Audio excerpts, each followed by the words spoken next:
کوم خلک دا وزن کوي تول کوي یا پیمانه کوي د دې خلکو د ایمان ډیر کمی دی او په دې خلکو کې ډول ایمان شته نه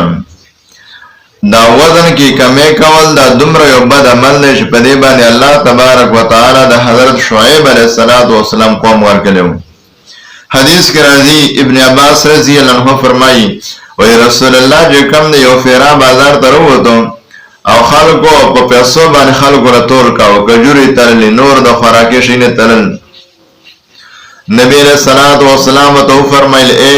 خلکو چې په تول کم مقرر استئ نو ګوره درون تول کوي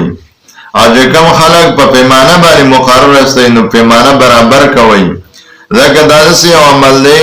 چې په دې باندې مخکې قومونه غرق شوي دي تاسو ته پته یو قران کریم کې الله تعالی د شعیب علیه السلام قوم یاد کړی دی